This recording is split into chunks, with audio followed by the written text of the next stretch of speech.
¿Qué os? Les cuento que el uribismo en pleno está muy berraco. Incluso esos sótanos del infierno que están ubicados por allá en una pequeña finca en el departamento de Córdoba, pequeña, pues están que arden. A esos sótanos están que les meten, mejor dicho, leña al 100% por cuenta de varias noticias negativas que se le ha dado a este sector de la sociedad. Por ejemplo, la ratificación de la condena por parte de la Corte Suprema de Justicia en segunda instancia al exministro de Agricultura de Álvaro Uribe, Andrés Felipe Arias, más conocido o alias Uribito, quien permitió que se adueñaran, que se robaran los recursos de los campesinos para impulsar el agro por medio del programa agroingreso seguro. Pero ustedes ya lo conocen, ya conocen el tema, igual hicimos un video de esto también. También saben que Andrés Felipe Arias prácticamente no está pagando cárcel. El tipo sale a trabajar 8 horas al día, está en su casa por cárcel. Sabroso, así que no paga una condena, ¿no? ¿Qué diferencia hay con un ciudadano del común? Puede salir todos los días a trabajar 8 horas. Es increíble, pero esa es la justicia en Colombia. Y el segundo punto, y el más importante y la noticia del momento, es el Plan Nacional de Desarrollo. Este es el tema por el que la clase política tradicional y el uribismo en pleno, pues, están que no pueden de la rabia. Por aquí el presidente Gustavo Petro escribió: aquí el texto completo del Plan Nacional de Desarrollo, Colombia, potencia mundial de la vida. Así se va a llamar ese Plan Nacional de Desarrollo. Ahora escuchemos esta puya que el presidente Petro le mandó al expresidente, ex títere, ex marioneta, en fin, Iván Duque. Es necesario que aquella frase de Turbay que, como me comentaba la ministra de Agricultura, Cecilia López, no se vuelva realidad. Hoy decía Turbay Ayala que los gobiernos de los presidentes no son sino la ejecución de los planes del presidente pasado. O sea que a nosotros nos han condenado, si Turbay tuviese razón, a hacer el plan de gobierno del presidente Duque. Con su respeto, no queremos eso. Nosotros queremos cambiar y por tanto hay que romper la inercia, aventurarnos a lo nuevo en la administración pública. Y eso nuevo es gobernar con los movimientos sociales, con la gente.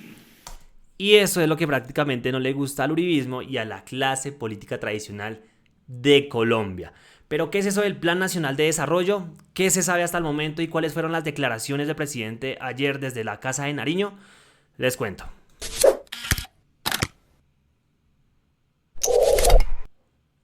Bien, vamos a remitirnos a este muy corto artículo de la revista digital Al Punto, por acá lo tengo, en donde pues se revelan las 5 apuestas principales del Plan Nacional de Desarrollo del gobierno Petro.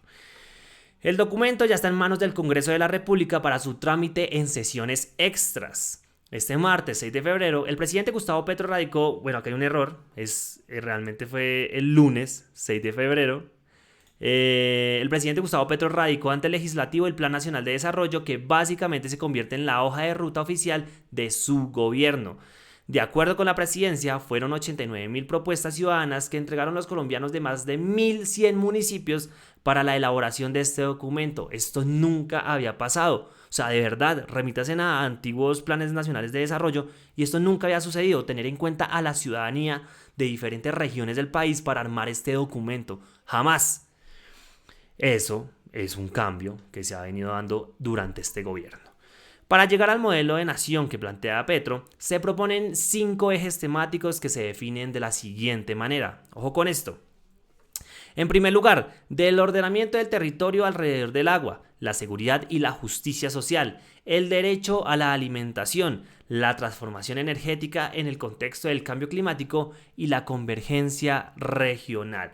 Acá son algunos de los datos que pues se han dado a conocer con este Plan Nacional de Desarrollo, pero vayamos de una a las declaraciones del presidente, a ver qué fue lo que dijo este señor, para que ustedes mismos y mismas escuchen.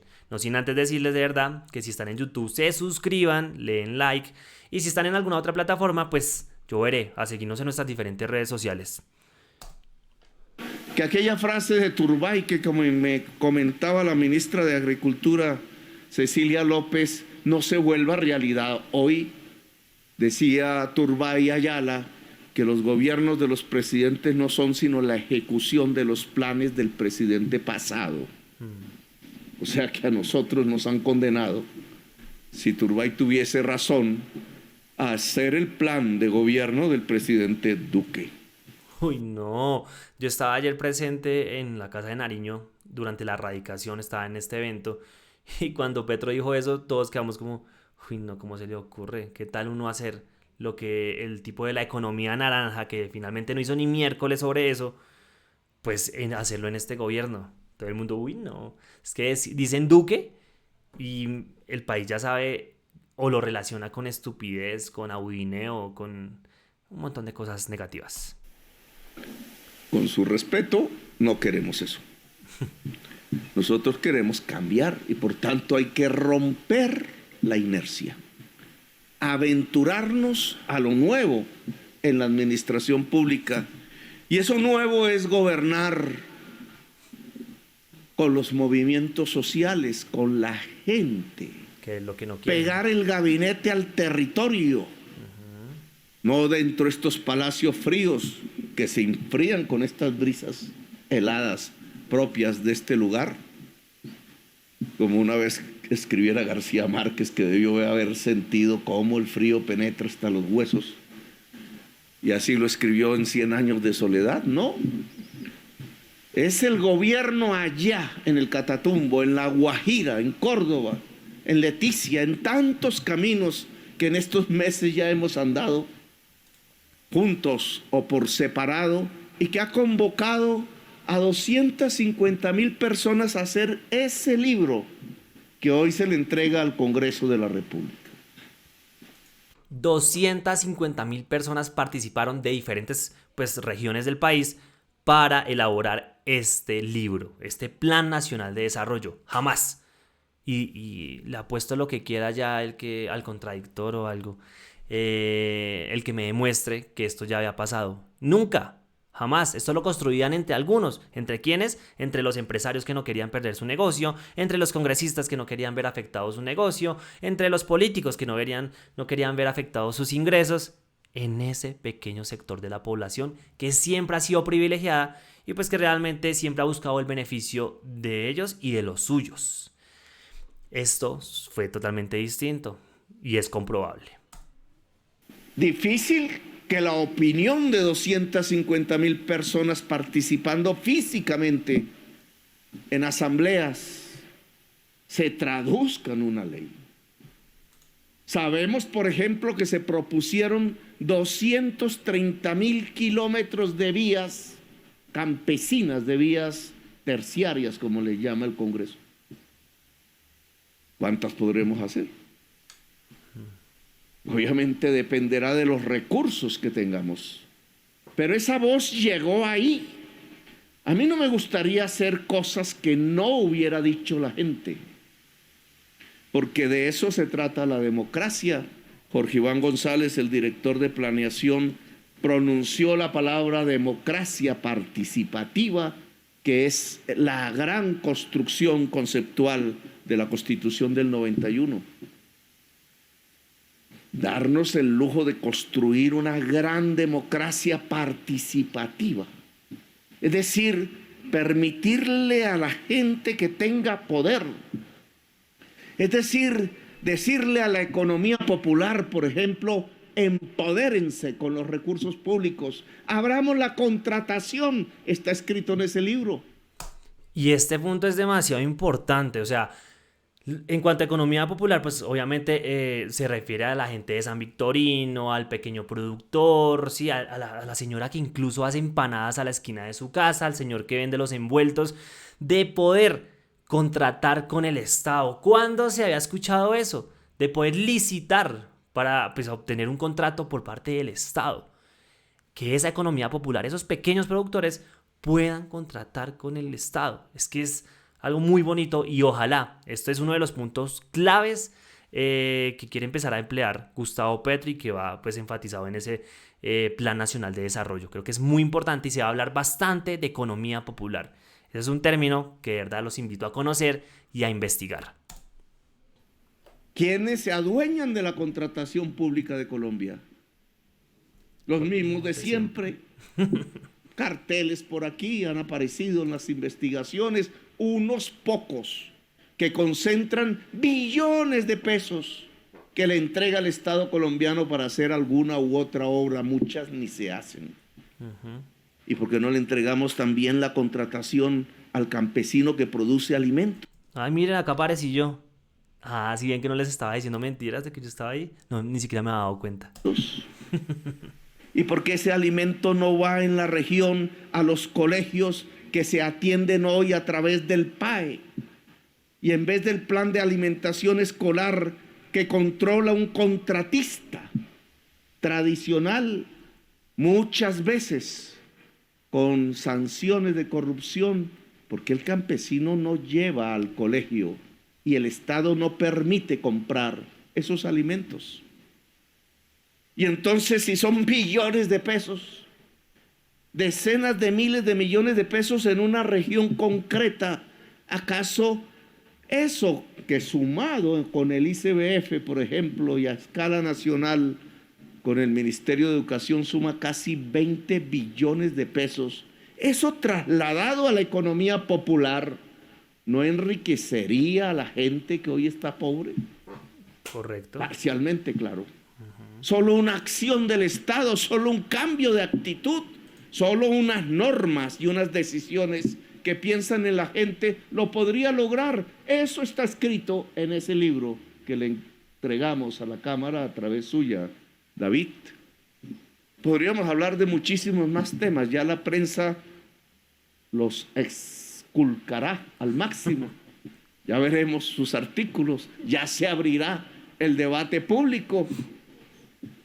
Ya temas que quizás no sean los más importantes para nosotros serán las primeras páginas mañana.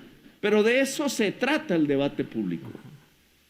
Claro que aquí encontrarán temas que no vienen de las decisiones puras de nuestro pueblo.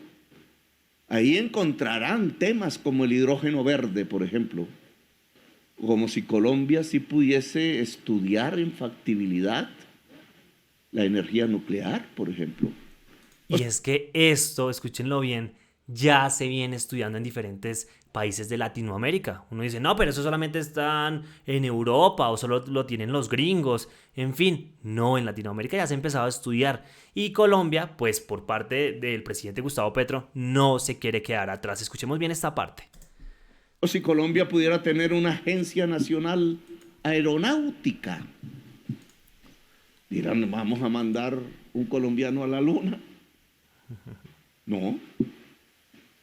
Vamos a construir con otros países latinoamericanos un sistema satelital que nos permita tener información. Encontraremos temas de esa magnitud y otros muy sencillos de cómo se le entrega tierra al campesino. El primer proyecto y programa para que Colombia sea una potencia mundial de la vida es que el campesinado pueda tener los espacios para cultivar alimentos.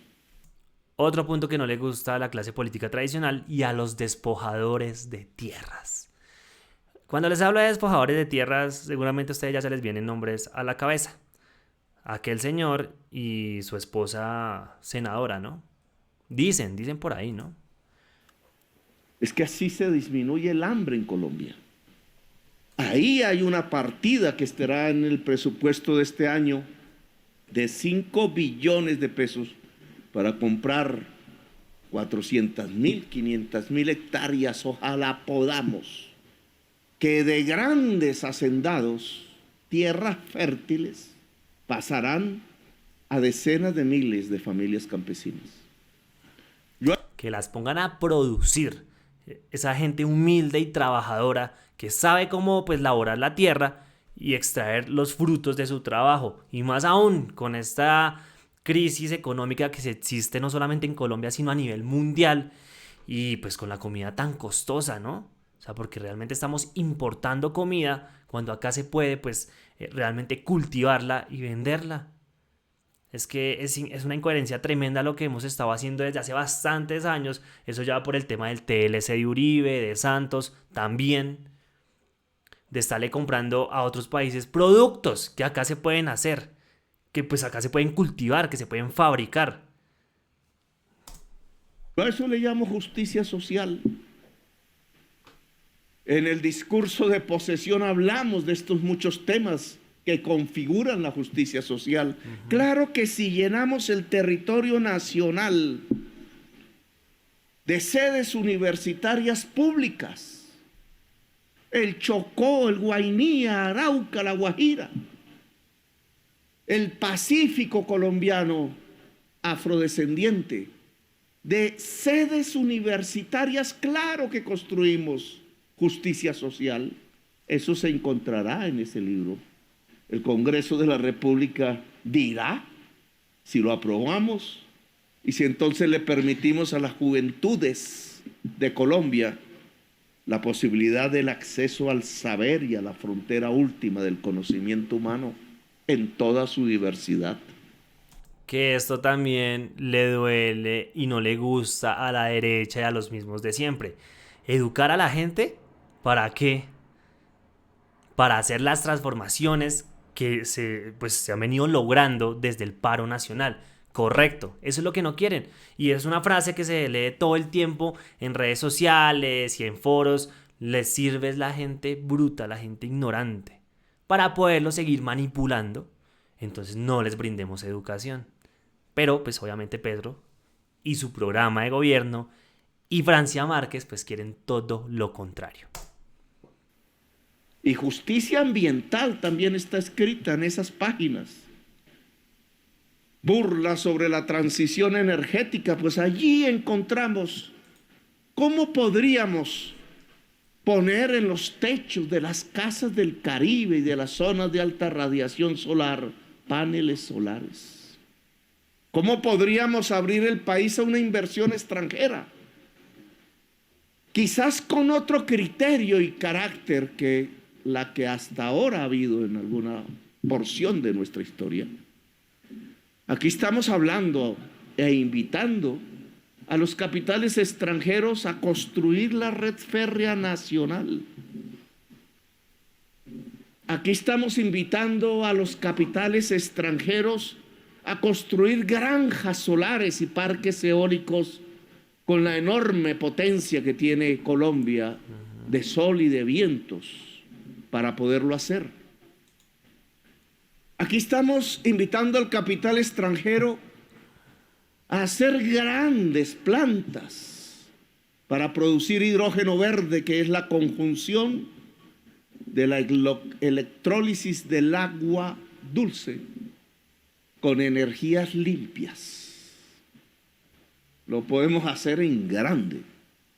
Podemos utilizar nuestros puertos para que los cargueros que dejarán de cargar carbón, porque la humanidad tiene que separarse de los combustibles fósiles, empiecen a reemplazarlos por los limpios, como el hidrógeno verde. Desde el panel solar en una casa campesina hasta la gran factoría, quizás la más grande de América Latina, ojalá podamos, para producir hidrógeno verde, está contemplado en ese libro. ¿Cómo ordenar a Colombia alrededor del agua? ¿Cómo un invierno, que quizás los que siguen serán peores que los que hemos vivido si la crisis climática continúa? ¿Cómo esos inviernos no nos matan a la gente? ¿Cómo es posible que aún repitiéndose las inundaciones en los mismos lugares siga muriendo gente cuando lo que tenía que hacerse era reubicar la población en zonas de bajo riesgo y no de alto? ¿Qué ha pasado en Colombia para que en 10 años los pueblos no se reubiquen? Las poblaciones campesinas no lo hagan, los barrios en las laderas peligrosas sigan ahí, cuando se sabe que el próximo invierno derrumbará la montaña e inundará los valles con el agua de los ríos crecidos, porque esa es la crisis climática. Bueno, ¿cómo hacerlo? Está escrito en esas páginas a consideración del Congreso de la República. Cuando nos posesionamos como el gobierno de cambio, dijimos: la justicia social y la justicia ambiental son la base para que Colombia sea una potencia de la vida. Pues el Plan Nacional de Desarrollo, que se llama Colombia, Potencia de la Vida, está constituido de una serie de páginas, de palabras y de artículos que las llenan, que se dedican a cómo construir justicia social y justicia ambiental en Colombia. Bueno, esa fue la intervención del presidente Gustavo Petro desde la Casa de Nariño en la radicación de ese plan, de ese ambicioso Plan Nacional de Desarrollo y de Cambio que presentó al Congreso de la República. Obviamente este documento tendrá su respectivo debate en la Cámara de Representantes y pues nada, ya veremos a un montón de uribistas, de opositores, de Cambio Radical también, pues difundiendo mentiras, armando fake news con la ayuda de sus medios de comunicación tradicionales. En fin, ustedes saben lo que ha pasado en los últimos 6 meses de gobierno de Gustavo Petro. Pero ahí estaremos nosotros para desmentir cada cosa con pruebas y con argumentos.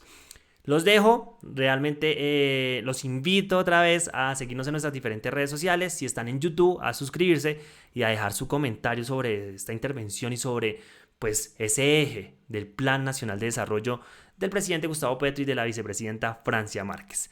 Nos vemos en un próximo video.